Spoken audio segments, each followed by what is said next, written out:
namin ang pag-ibig na buo at walang pinipili. Sa ngalan ng Diyos Ama, Anak at Espiritu Santo. Amen. Ang atin pong prosesyon ay pangungunahan ng mga seryales. San Juan Bautista, mula sa pangangalaga ni Binibining Norma de la Cruz at ng buong pamilya. Ang pagbibinyag sa Panginoon ay ang pagsisimula ng misteryo ni Jesus na nakatala sa Ebanghelyo ni Mateo, Marcos at Lucas. Kailangang binyagan si Jesus upang ihanda sa kanyang dakilang gawain. Bininyagan siya ni San Juan Bautista sa Ilog Jordan na nangaral sa madla. Binibinyagan ko kayo sa tubig para sa pagsisisi. Ngunit siya na darating na kasunod ko ang magbibinyag sa inyo sa Espiritu Santo. Nang binyagan si Jesus, bumukas ang langit at nanaog ang Espiritu Santo na parang kalapati, at narinig ang isang tinig mula sa alapaap. Ito ang sinisinta kong anak, na siya kong lubos na kinalulugdan. Sa makalangit na patotoong ito, itinatag ang sakramento ng binyag. Si San Juan Bautista ang tinalagang emisaryo ng Diyos. Bago simulan ni Jesus ang kanyang ministeryo, sinabi ni Juan sa madla sa buong Jerusalem at Judea na humanda ang pagdating ng Mesiyas. Idineklara niya na si Jesus ang anak ng Diyos, ang Mesiyas na kanilang pinakahihintay. Sa pagturo niya sa daan patungo kay Jesus, nanawagan si Juan sa kanila na magsisi, talikdan ng kasalanan at magpabinyag. San Juan Bautista, Ipanalangin mo kami. San Pedro Apostol, mula sa pangangalaga ni Ginang Cristina Evangelista at ng buong pamilya. Si San Pedro ay isang mangingisda na tinawag ni Jesus upang maging apostol, pinangalalang Pedro o bato ni Jesus. Sa kanya ipinagkatiwala ng Panginoon ang susi ng kalangitan. Tinagpas niya ang tainga ng katiwala ng punong pari nang dakpin si Jesus sa halamanan. May ikatlo niyang itinatuwa ang Panginoon sa lubos niyang pinagsisihan. Sa kanya rin binanggit ni Hesukristo ang katagang, "Ikaw si Pedro, at sa ibabaw ng batong ito ay itatayo ko ang aking simbahan." Nakikilala rin siya bilang Simon lamang o kaya Kefas na nangangahulugang bato sa wikang Arameo at katumbas ng Griegong Petros at ng Latin Petrus. San Pedro Apostol, Ipanalangin mo kami. San Judas Tadeo Apostol, mula sa pangangalaga nila Ginoo at Ginang Mayra Reyes at Michael Garcia at ng buong pamilya. Si San Judas Tadeo, na ang ibig sabihin ay malakas ang dibdib, ay iba kay Judas Iscariote, ang kilalang nagkanulo sa ating Panginoon. Anak siya ni Cleophas at kapatid ni Santiagong na kababata, na kamag-anak ni Kristo. Sumulat siya ng isang aklat na epistola sa Bagong Tipan na pumapatungkol sa mga tumutuligsa sa aral ng Panginoon. Sa misyon niya sa Persya, ay pilit na ipinasasamba sa kanilang dalawa ni San Simon ang isang Diyos-Diyosan. Ngunit, nang sila ay lumapit, bigla na lamang natumba at nasira ang mga larawan. Karaniwang inilalarawan si Kristo sa kanyang dibdib dahil sa siya ay isang kamag-anak at tinaguri ang kamukha ni Kristo. Ang larawan niya ay may dalang malaking kahoy na tanda ng kanyang pagkamatay o sibat bilang isang martir ng pananampalataya, at medalyong may mukha ni Jesus at apoy sa kanyang ulo. San Judas Tadeo Apostol, Ipanalangin mo kami. Santa Marta, mula sa pangangalaga nila Ginang Gloria Castañeda at ng buong pamilya. Si Marta ay isa sa mga kaibigang matalik ni Hesukristo mula sa bayan ng Betania. Siya ay kapatid nila Maria at Lazaro. Siya ang punong abala sa mga gawaing bahay ayon sa banal na kasulatan. Noong dumalaw si Jesus sa kanilang bahay, ay siya ang nagprepara at nag-ayos ng mga pagkain, habang nakaupo naman sa paanan ni Jesus ang kanyang kapatid na si Maria. Mababatid sa kanyang karakter ang pagiging magiliw at maalalahanin Sa mga panauhin na karaniwan ding makikita sa ugaling Pilipino na lubhang kinasiya ng ating Panginoong Heso Kristo. Ang lakas ng pananalig ay higit pang nangingibabaw ng kanyang ipahayag ang pagka-Diyos ni Jesus sa tagpo ng pagkabuhay ni Lazaro. At ang kasipagan sa paglilingkod sa Panginoong Heso Kristo ay higit na ipinakita ni San Marta. San Marta ng Betania, Ipanalangin mo kami. Santa Maria Salome, mula sa pangangalaga ng pamilya Almero at Ginang Luz Almero Domingo at ng buong pamilya. Si Santa Maria Salome ang asawa ng mangingisdang taga Galilea na si Zebedeo. Siya rin ang ina nila Santiago, ang matanda, at San Juan Apostol. Isa si Santa Maria Salome sa tatlong Maria, kasama sina Maria Magdalena at Maria Cleofe, na naglingkod at tumulong kay Jesus at mga apostol. Sinubaybayan niya si Jesus sa lansangan ng Jerusalem, hanggang sa malagutan ito ng hininga sa bundok ng Kalbaryo. Kabilang din si Santa Maria Salome sa mga babaeng nagsiparoon sa libingan ni Jesus at nakakita sa kanya nang siya'y muling nabuhay. Minsay hiniling ni Santa Maria Salome sa Panginoon na ang kanyang dalawang anak ay makaupo sa kanyang kaharian. Tinugon siya ni Jesus, "Hindi ninyo nalalaman ang inyong hinihingi. Maiinom ba ninyo ang kalis na aking iinumin?" Sagot niya, "Maiinom namin." Sinabi ni Jesus, "Iinumin nga ninyo ang aking kalis, datapwat ang pag-upo sa aking kanan o kaliwa ay hindi ko maibibigay sa inyo kundi sa mga pinaghandaan ng aking Ama. Ang sino mang may ibig na mamuno sa inyo ay siyang dapat maglingkod." Ang kabanalan ni Santa Maria Salome ay dahil sa kanyang kababaang loob, matibay na pagsampalataya at maningas na pag-ibig kay Jesus. Santa Maria Salome, Ipanalangin mo kami.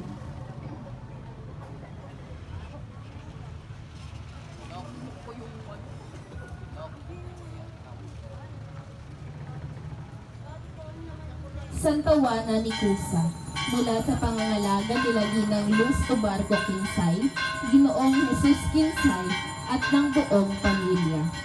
Si Juana ay asawa ni Cusa, katiwala ng asawa ni Herodes. Bilang asawa ng isang may katungkulan, siya ay inaasahang makihalubilo sa mga may katungkulan sa palasyo ni Herodes. Ang pagsunod sa paniniwalang Hudyo ay isa sa mga paraan upang manatili ang katayuan sa korte.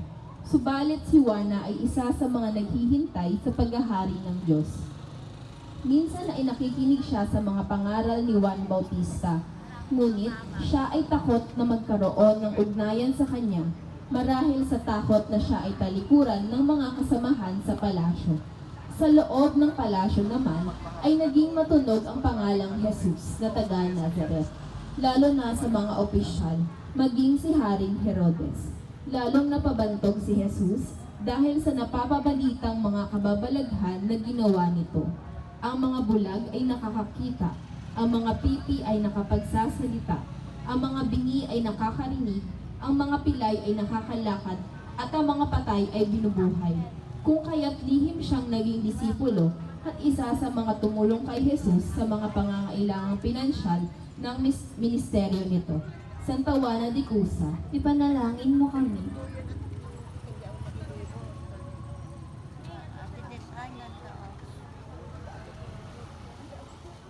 Santa Maria Jacobe, mula sa pangangalaga nila Ginoo at Ginang Joyce Cayo at ng buong pamilya.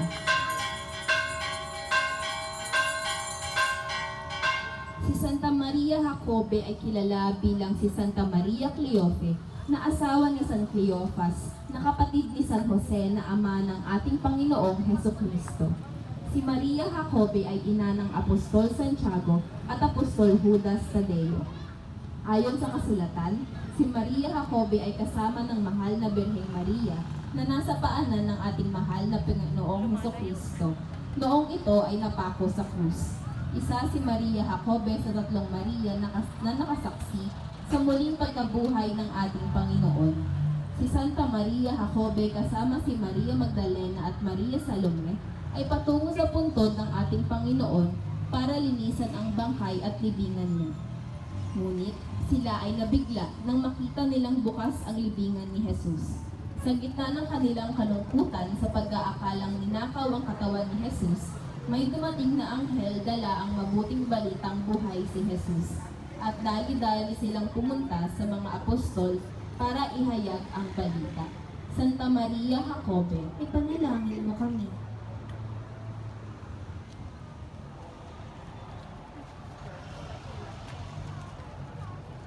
Santa Maria Magdalena, mula sa pangangalaga ni na Ginoo at Ginang Clarita Galeng at ng buong pamilya.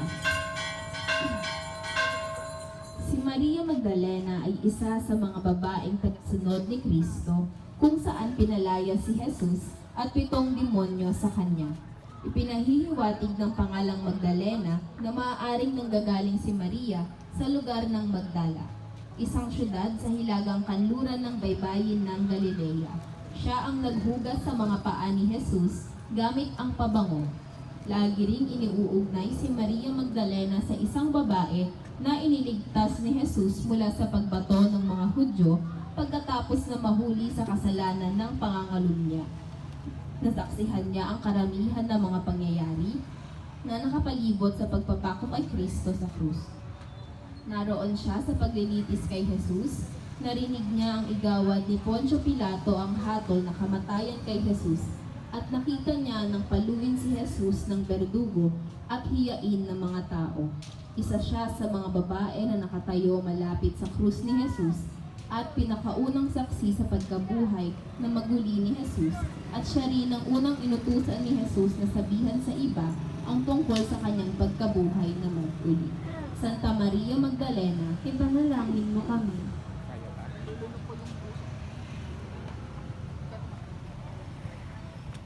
Jesus la Entrada, o ang matagumpay na pagpasok ni Jesus sa Jerusalem mula sa pangangalaga ni na Ginoo at Ginang Alvin Esteban at ng buong pamilya.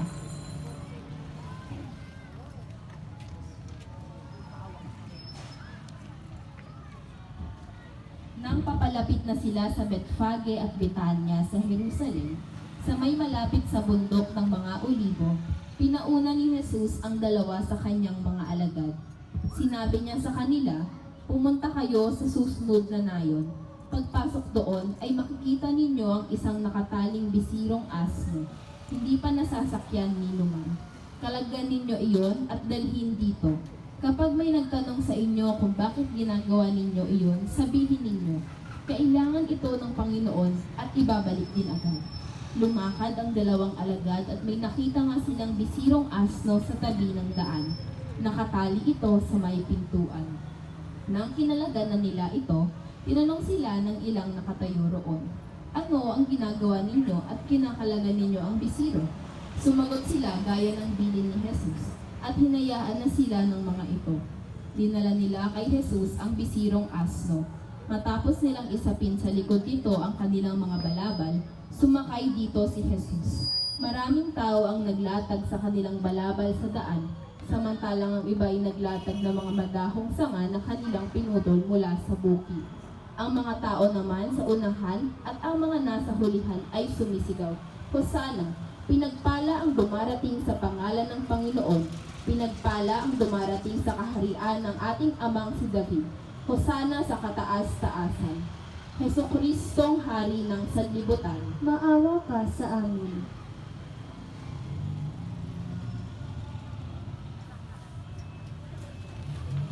Jesus la Ultima Cena, o ang pagtatatag ni Jesus ng Eucharistia mula sa pangangalaga ni na Ginoong Christian Asuelo at ng buong pamilya.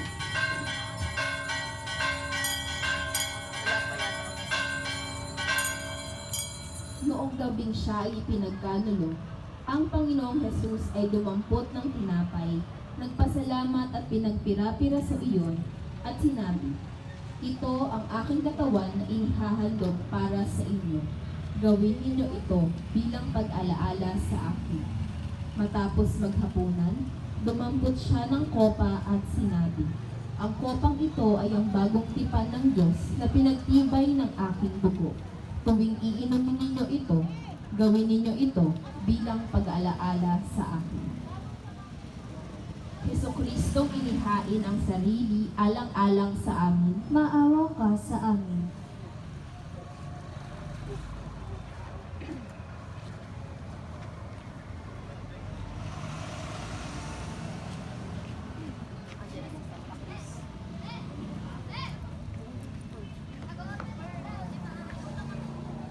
Aporakon o ang paghampas kay Jesus na nakagapos sa haliging bato mula sa pangangalaga ni na Ginoo at ginang Nestor Manangan at ng buong pamilya. Sa pagnanais ni Pilato na mapalaya si Jesus, minsan pa siyang nagsalita sa mga tao. Ngunit patuloy sila sa pagsigaw na si Jesus ang ipako sa krus. Muling sinabi sa kanila ni Pilato sa mga tao na wala siyang makitang sala ni Jesus upang siya ay ipako sa krus. Kaya't ipahahagupit na lamang si Jesus upang maibsan ang galit ng mga taong bayan. Jesucristong natadtad ng mga sugat sa buong katawan, Maawa ka sa amin.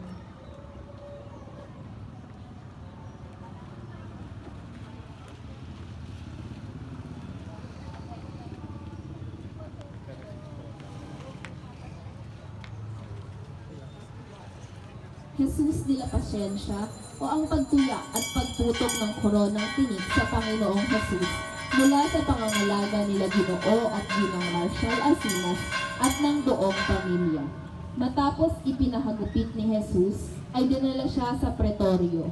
Ang mga kawal ay kumuha ng sangang matinik, ginawa itong korona at ipinutong kay Jesus. Siya rin ay sinuotan nila ng balabal na kulay ube at bawat isa'y lumalapit sa kanya at patuyang bumabati. Mabuhay ang hari ng mga Hudyo, at kanilang pinagsasampal si Jesus. Lumabas muli si Pilato at sinabi sa mga tao, "Ihaharap ko siya sa inyo upang malaman ninyo na wala akong makitang kasalanan sa kanya." At inilabas nga si Jesus na may koronang tinik at balabal na kulay ube. Sinabi sa kanila ni Pilato, "Sige, pagmasdan ninyo siya." Jesucristong nilibak at nilurhan, Maawa ka sa amin.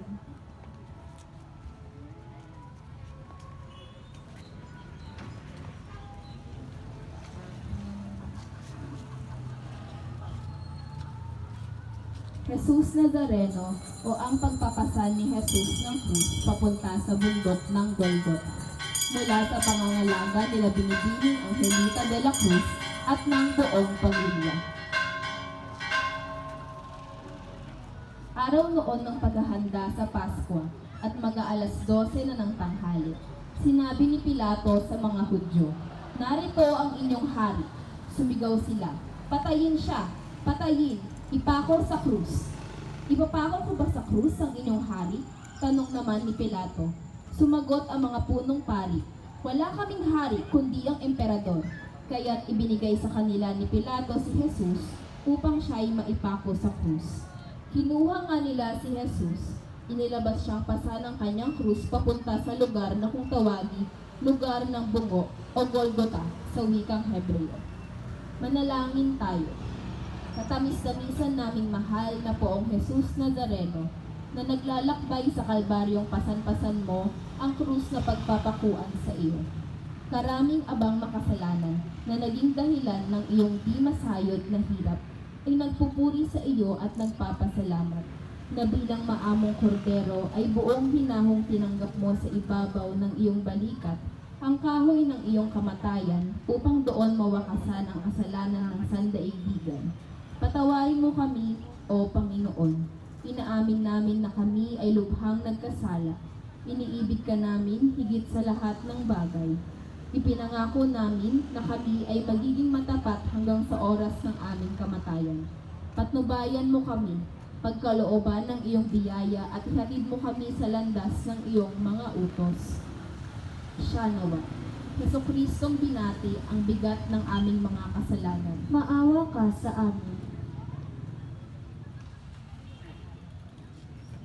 Santa Veronica, mula sa pangangalaga ni na Ginoong Roberto Ramos at ng buong pamilya. Si Santa Veronica ay pinaniniwala ang isa sa mga kababaihan ng Jerusalem na tumatangis kay Kristo sa daan ng krus. Ang tunay na pangalan niya ay Serafia, at siya ang nagpahid ng birang na noong buksan niya ang tumambad ang imprenta ng mukha ni Kristo.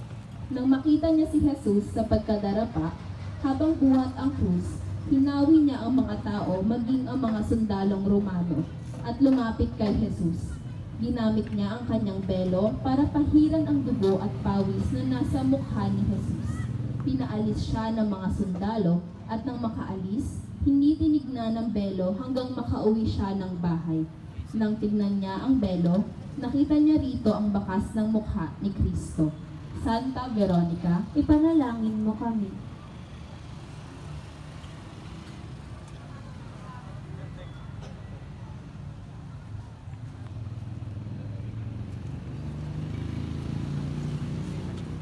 Santa Cruz, o ang pagpako ni Jesus sa krus mula sa pangangalaga nila Ginoong Wilbert Minola at ng buong pamilya.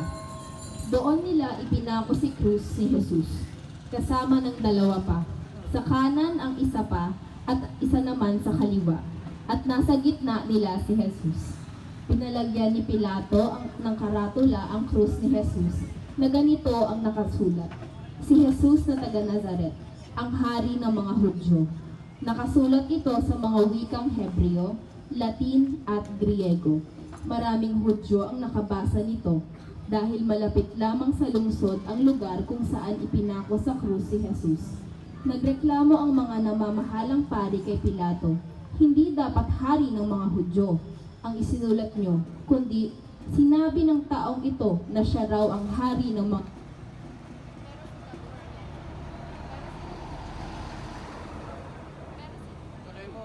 Pero sinagot sila ni Pilato, kung ano ang isinulat ko, iyon. Gusto Kristong nabayubay sa krus. Maawa ka sa amin.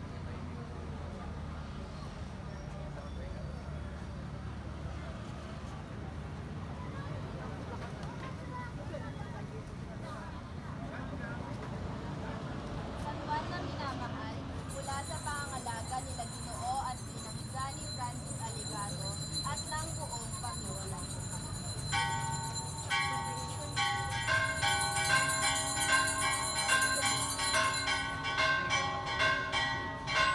Si San Juan minamahal na sa salitang Hebreo ay nangangahulugang kaloob ng Diyos, ay ang pinakabatang apostol na taga Galilea, anak ni Zebedeo at ni Salome, kapatid ni San Santiago. Siya ay disipulong mahal ni Jesus na humilig sa tabi niya sa huling hapunan at sa kanya itinaguri ng Panginoon sa Kalbaryo ang mahal na Birhen, kaya ng iyong ina. Nang minsan ayaw tanggapin ng mga Samaritano si Jesus, sa galit ni na San Juan at Santiago ay sinabi nito, Panginoon, ibig mong magpadala kami ng apoy mula sa langit at sila'y bumawi. Umaling si Jesus sa kanila at nagpita, hindi ninyo nalalaman kung kaninong espiritu kayo. Ang anak ng tao ay hindi naparito upang ipahamak ang mga kaluluwa, kundi upang iligtas.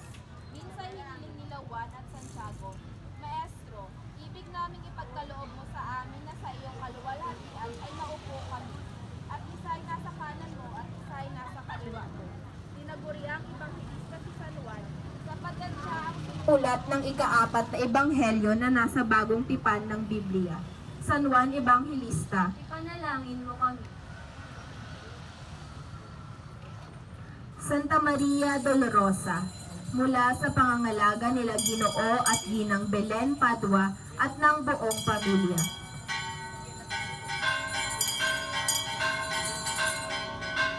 Hindi malirit ng tao ang mga nararamdamang hirap at hinagpis ng birheng nangungulila dahil sa pagpanaw ng kanyang kaisa-isang anak. Waring may punyal na tumarak sa kanyang puso at ikalgal na lumiligalig sa kanyang pag-iisip ang mga nangyari at dusang sinapit ng kanyang anak dahil sa ating mga makasalanan. Manalangin tayo, namimighating ina ng napakasakit na anak, nababatid namin ang hirap sa iyong nadarama. Alang-alang sa iyong mga pagpapakasakit, ay pagkalooban mo kami, mahal na ina, na mga biyayang kakailanganin sa tunay na pagsisisi. Loobin mong kaming makasalanan ay malibing kasama ng iyong anak at muling mabuhay alang-alang sa kanyang kaluwalhatian, siya nawa. Santa Maria Dolorosa, panalangin mo kami.